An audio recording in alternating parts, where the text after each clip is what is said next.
So I'll talk a little bit about my favorite topic, superconductivity. And let me start with saying a little bit about the phenomenology of superconductors. So what we actually want to describe, well, first of all, like the name says, conductance should go to zero at the critical temperature. And there's a second effect that is not in a simple way related to the first one. This is the Meissner effect, which tells you the behavior of superconductors in magnetic fields. Superconductors tend to expel magnetic fields, and this leads then to this kind of picture where you have floating parts, and it's used in these transportation with superconducting elements. So this is the basic phenomenology. Then there's other aspects like the isotope effect that you find for many superconductors at the critical temperature.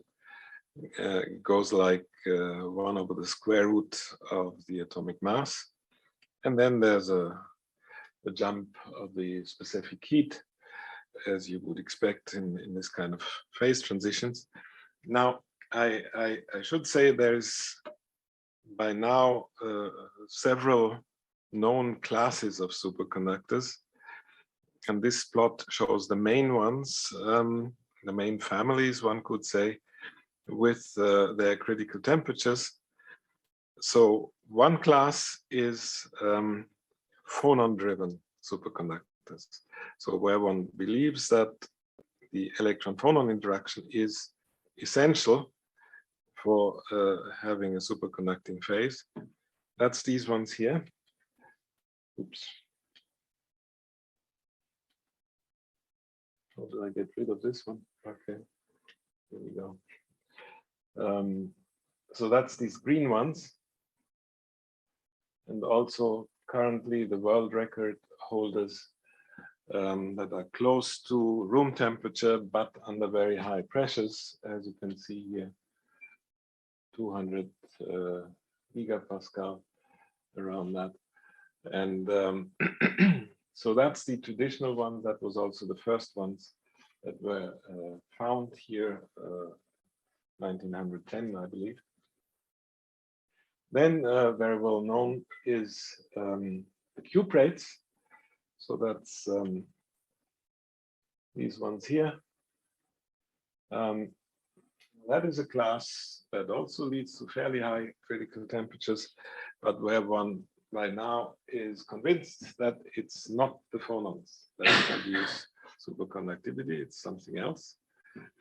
And then there's another class that I just want to say a few words on. It's this one here, pnictide materials. They basically also fall in this class, right? In the green class. It's phonon driven, but at the same time they have a very complex magnetic structure, and it's this interplay between magnetism and superconductivity that makes these materials difficult. Okay, now as many of you know, what led to the first explanation of the phonon-driven superconductors was the discovery of the isotope effect. Just the picture that I showed you a minute ago.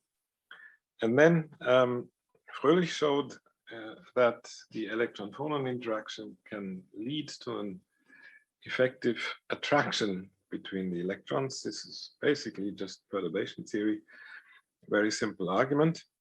And then shortly after, Cooper demonstrated that the electron gas, just the uniform electron gas, if you add to the Coulomb interaction, a very weak, could be as weak as you like, attractive interaction, then this leads to an instability. So the electron gas forms pairs, the so-called Cooper pairs. And it was basically this idea that led then to the BCS wave function that I'm going to show you in a second. So if you believe that there's pairs forming, and you find something like superconductivity. It's a bit like superfluidity. So the natural thing to assume is that your system is described by kind of a Bose condensate of pairs. And this is exactly what's written down here. So we have identical pairs here, psi of r prime. But then one remembers that we are actually dealing with electrons, so with fermions, so we put an antisymmetrizer in front. That's the starting point. So this pair wave function is given by just in the case of a uniform system, a Fourier transform of this pair of plane waves. So one electron, and this is generic in essentially all superconductors, one electron moving in this way, another one moving that way. And these two electrons form the Cooper pair. It was not something local where electrons like each other. No, they move in opposite directions. Okay. So then in second quantization, this is the same thing that's written down here. So you create these pairs. That's the pair wave function, and you have to have an n-body state. You have n such terms. And one important thing, I call it phi tilde because it's not the BCS state yet. This, by construction, as you can see, has a well-defined particle number. Now, the BCS wave function is this. Many of you will know it.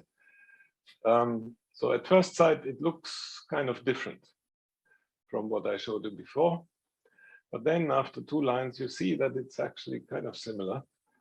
So first thing is, if you divide each term in this product by u, then you can pull out the product over all u's and just call it a constant c.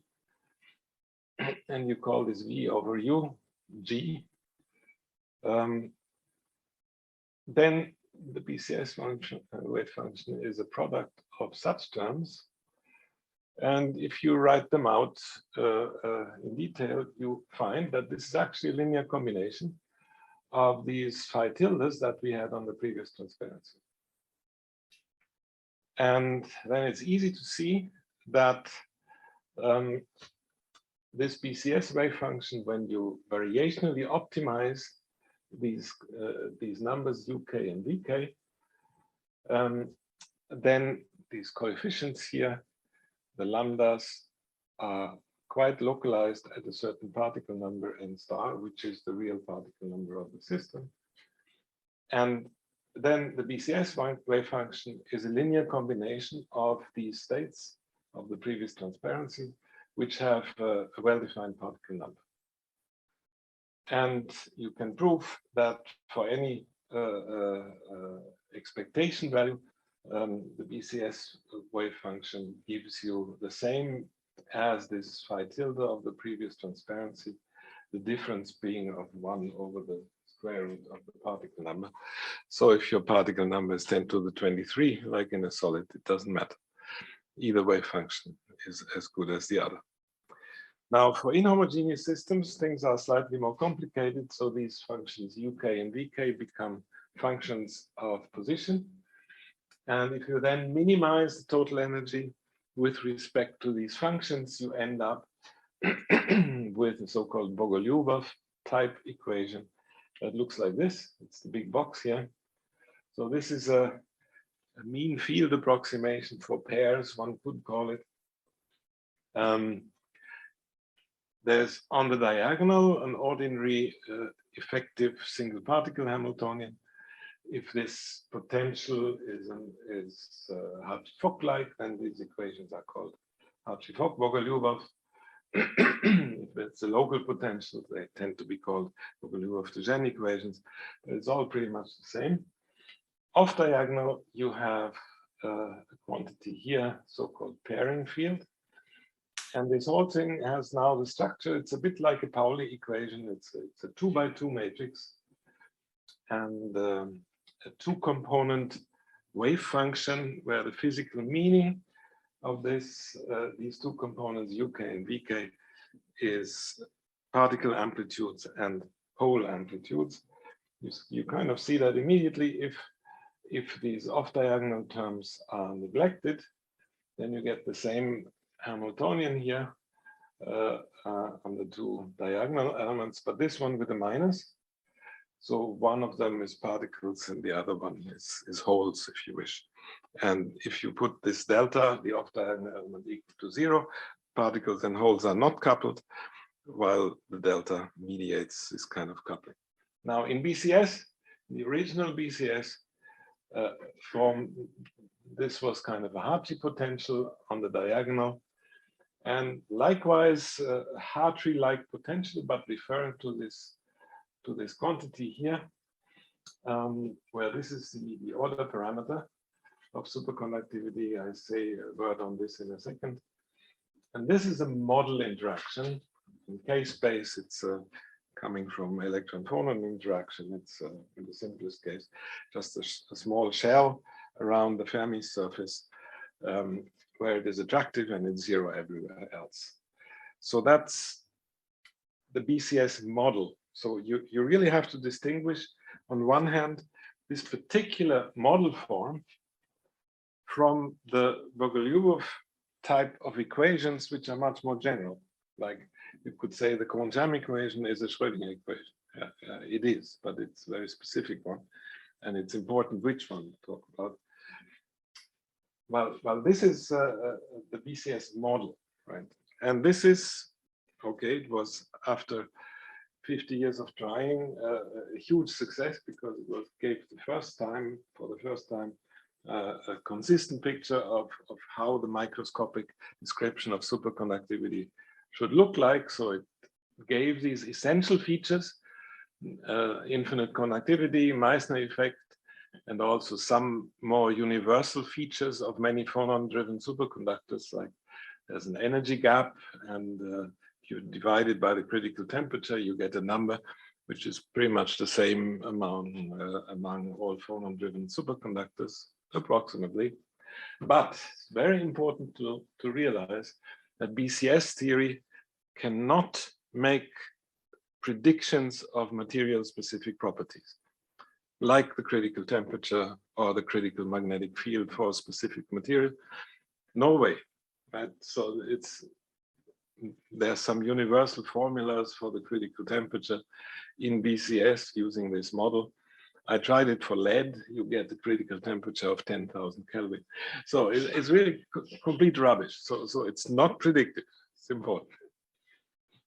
Now there's an improvement of BCS theory. It's known as Eberhard theory. I'll say a word about that later. That deals with the electron-phonon interaction very well, but the electron-electron interaction is basically condensed into one number, and that is ultimately treated as an adjustable parameter. This number is called mu star. So this is also not really satisfactory.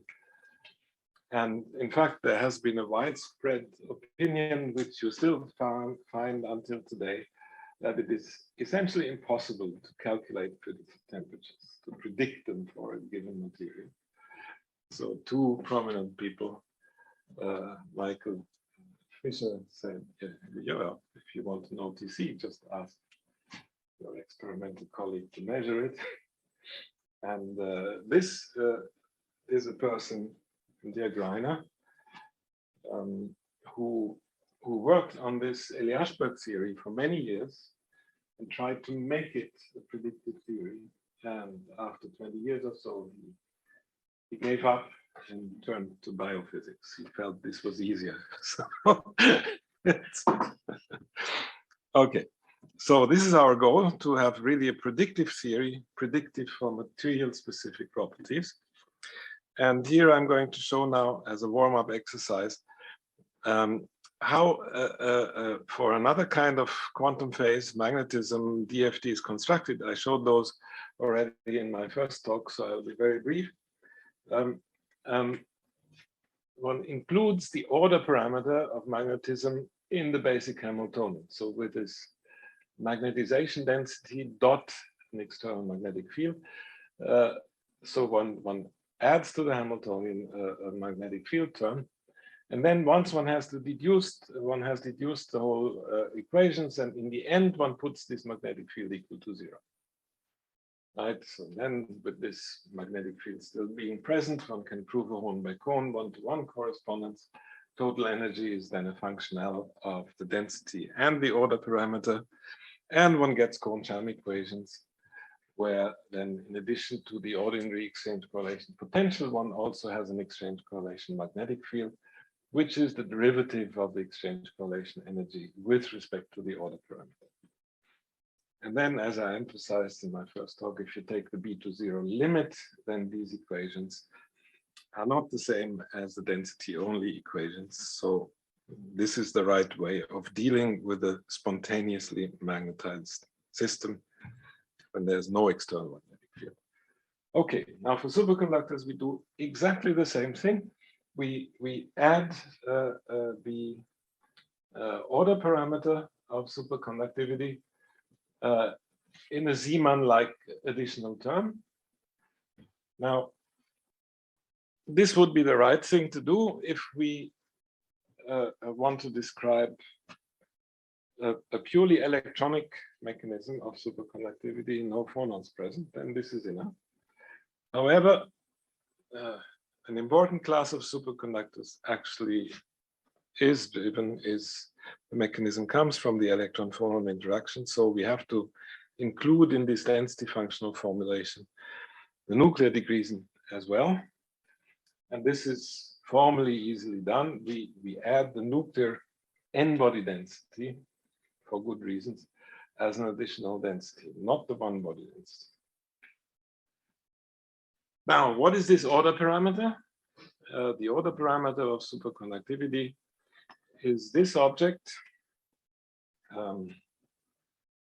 So it's the expectation value of two creation operators at two position vectors x prime and x.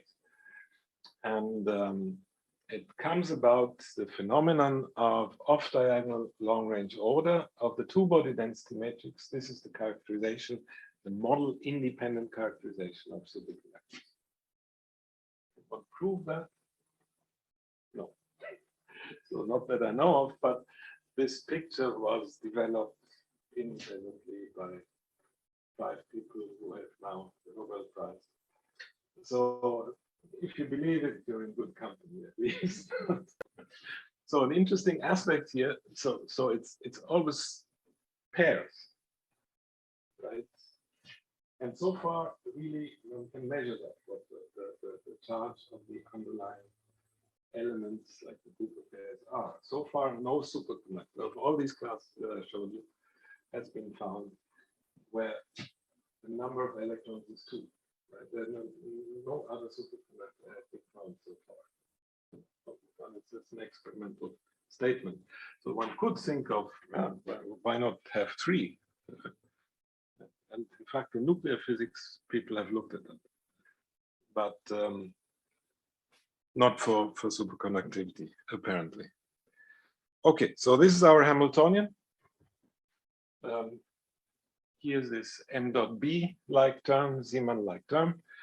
And this is what I said before. It's really like in magnetism, where you have this magnetic side making the order parameter in the vicinity of the surface a bit non-zero, and likewise the proximity effect is exactly the same story. That's the meaning of this term.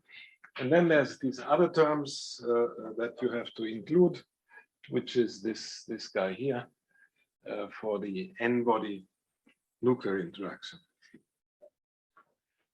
So then there's a Horn-by-Cohn theorem at finite temperature. So these 3 densities, ordinary electron density, the order parameter, and the nuclear diagonal of the nuclear n-body density are in one-to-one correspondence with the potentials, and the Cohn-Sham equations then look like this.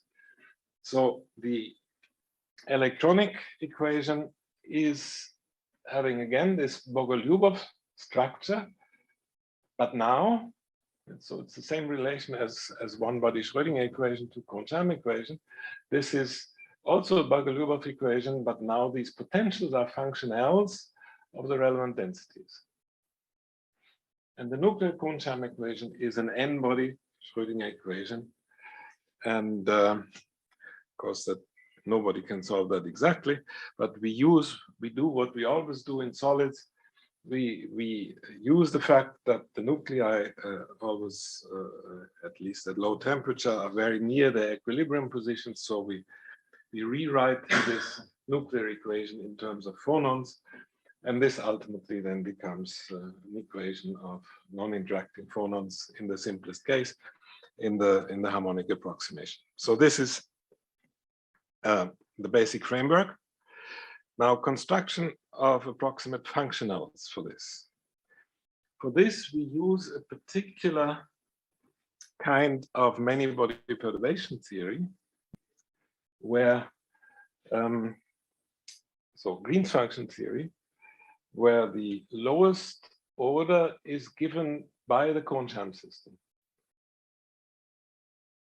So Kohn-Sham system in our case then means this Bogoliubov bonds given by these two terms and the phonons. Now, this Kohn-Sham system is superconducting, right? It's a Bogoliubov equation. So the propagators then involve ordinary electron propagators and anomalous electron propagators, and from this term here, the phonon propagator. And then you see immediately, if you write down energy diagrams, that there will be diagrams that contain the phonon propagator. That's the third part. And there will be diagrams that do not contain the phonon propagator. That's trivial. And these two contributions are additive. So we need to find approximations for each of those. And this is the approximation we use for the phonon part. So the wavy line here in these diagrams is the phonon propagator. And this, with these arrows pointing in opposite direction, is the anomalous Green's function, where you have expectation value of psi dagger. And this is the normal Green's function, where you have expectation value of psi dagger, right, in the usual way. Okay, so you can work this out. What ultimately enters this expression for the exchange correlation energy is the so-called Eliashberg function, which is written down here. And this is the so-called electron phonon coupling matrix for given phonon mode lambda q. Okay, and this one can calculate ab initio. So with this diagram, this is our choice. And why is this a good idea? Why not other diagrams? And this is a very important point. All these diagrams, and in fact, all energy contributions that you have for an electron nuclear system that lies in the nature of equations, can be expanded in a small parameter. And this small parameter is the electronic over nuclear mass ratio. And this is really a small parameter. So this electron phonon or electron nuclear problem is actually much easier than the electron-electron problem because you have a small parameter. And one can show that these two diagrams are the dominant diagrams. In this small parameter, all other diagrams are of higher order. So why this is expected to be a really good approximation. Okay, then for the so this is again this diagram for the purely electronic part. We just use something that does not depend on the order parameter, just some GGA function, that's function of the density. So that's our choice. No adjustable parameters. We use this to calculate critical temperatures, and we get what we get. Now this is the result. And what you should look at is comparison of the black bars here with the green bars. And this is our best functional. That is the one that I showed you. And you see that you agree with the experiment basically within a few percent. So you should understand maybe 10 years ago, this would have been considered totally impossible. And this is I would say it's currently the gold standard for phonon-driven superconductors. So this works extremely well. Other quantities also, like the isotope effect, critical temperature goes with some power of the nuclear mass. BCS, this universal number, predicts 0.5. Real world, you get deviations, which again agree quite well with experiment. So this is just some results. A quantity that is important. I'm not going to discuss this transparency in detail because the chairman indicated that my time is up. So in a certain approximation, this Bogolyubov type equation can be decomposed into two equations, namely the ordinary Kohn-Sham equation and a gap equation, where this quantity delta appears in such a way that then the eigenvalues of the Bogolyubov equation can be written in this way. So if delta is 0, you are back to the Kohn-Sham spectrum. If delta is non-zero, you see immediately at the Fermi energy, this opens a gap. Right? And this is the famous superconducting gap, which is determined by this gap equation. So in the traditional BCS model, you also get such a gap equation, but there what enters is this model interaction, while here the interaction that appears here, this quantity here, it's the kernel of this integral equation, comes from the constructed function now.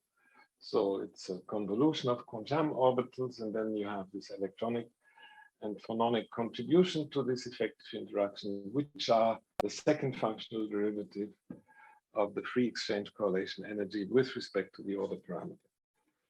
And you can look at these two parts of the effective interaction. The phononic part is strongly attractive, but short-ranged, so it's just a small area around the Fermi surface where it's relevant, while the other part, which comes from the Coulomb interaction, is exactly the opposite. So it's kind of much weaker, but it's long-ranged. So you have to integrate this equation, this gap equation, to high momentum. Makes it numerically difficult, but it's the balance of these two, Coulomb repulsion and the phonon-induced attraction. That's these two terms, which gives you the correct results ultimately. And this is now, maybe I should stop after this example, the this gap function. So this quantity here that I mentioned is delta. So this is a function of momentum and also of the band index.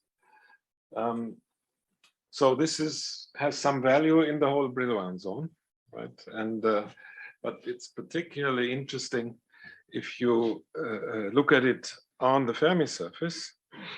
And this is what this shows. This is for lead. And what you see here, that you have two different sheets of the Fermi surface, this outer sheet and this inner sheet. And the value of this gap function is very different there. This is what the color coding means here. And this is then, if you have basically two different values of the gap, what is called a two-gap superconductor.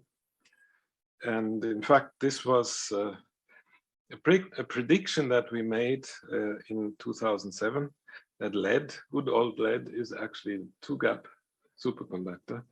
And then with some high precision STM measurements, this was experimentally confirmed a few years later. Okay. I'm not going to talk about hydrogen under pressure. You can calculate that as well. The most difficult superconducting DFT calculation that has so far been done, to the best of my knowledge, was this one. It's a material that above 33K has a relatively simple structure. What you see here is these niobium planes that are fairly simple. But below this temperature, you have a so-called charge density wave. And this is something weird. And what you see here above is an experimental picture. So there's a high resolution STM. So these dots are essentially the atoms that you see on a particular surface of this material. And what you see here is on the left side of this picture, you have these triangles of atoms, and in the middle there's nothing. In the middle of these triangles, in particular also in the center of this hexagon here, there's nothing. Right? There's a hole, and there's these three atoms around it. But if you go slowly to that side, then you actually have an atom there, where you here had a hole. So this is a modulation of the charge density of the electrons and also of the nuclear structure. This is known as charge density wave. And to describe such a thing, you of course need a huge unit cell, and it's this charge density wave that also opens a gap. So there was some discussion whether or not such a material can actually be superconducting, because normally you need a metal in the first place. And we were able to calculate this and found that actually charge density wave and superconductivity do coexist. And this is the superconducting gap function here on the Fermi surface. So you see Fermi surface is very complicated, and you have all kinds of values on each sheet. So it's not a two-gap or multi-gap superconductor, but you have all values everywhere. Maybe I should stop here. Okay.